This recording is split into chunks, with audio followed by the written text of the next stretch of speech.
They are diagnoses at near epidemic proportions for kids in this country: ADD and ADHD, attention deficit disorder, and attention deficit hyperactivity disorder. Fair or not, they are so common as to become part of the vernacular, referring to our collective short attention spans and inability to focus.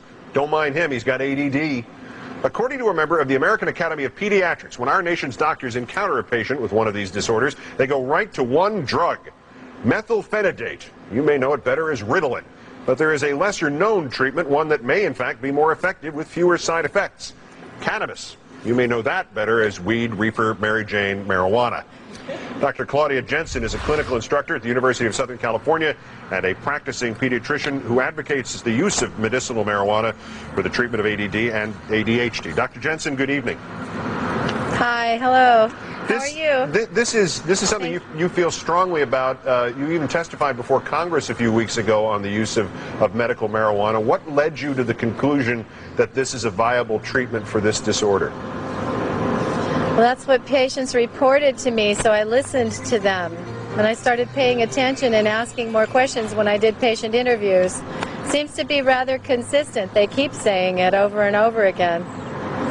There are parents who are no doubt thinking as they watch this, without any kind of analysis or any kind of medical explanation or the expert testimony of a doctor who has listened to patients, that makes no sense to them. The idea that they are fighting on one front the influence, the pernicious influence of marijuana in a teenager's life, a kid's life, and yet you are here saying that this can be of enormous value in treating this rampant and life constricting disease. How do you respond to people who have the knee-jerk reaction? How could this possibly be any good?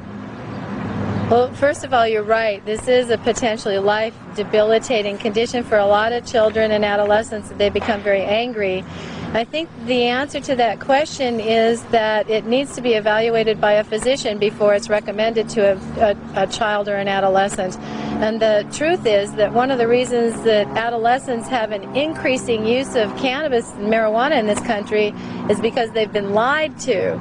They've been told that this is a very dangerous drug and that it has no benefit. And unfortunately, that's not what they experience in the streets. And I think it's more appropriate to bring it up out of the streets and into the doctor's offices so that children and adolescents and parents can learn the truth, get some of the data, and look at this drug not with a reefer madness perspective, but more with a scientific and factual perspective. How would you administer this to children, at what age? And I'm presuming that the means of dispensing would be primarily those other than smoking it. Am I correct?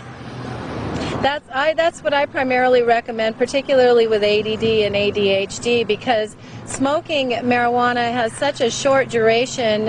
It only lasts an hour and a half to 2 hours. Plus there's the stigma of the child smoking anything, but smoking pot is a difficult social issue to deal with.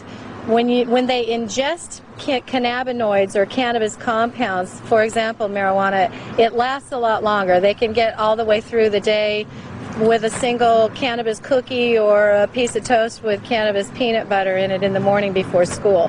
They don't have to get stoned, it's dose related, but they do get the benefit of being able to focus and pay attention, not be impulsive, not be angry, be peaceful and relaxed, and pay attention in school, which helps them get better grades, which is the important issue. Anything would work. Dr. Claudia Jensen from USC, many thanks for your time tonight.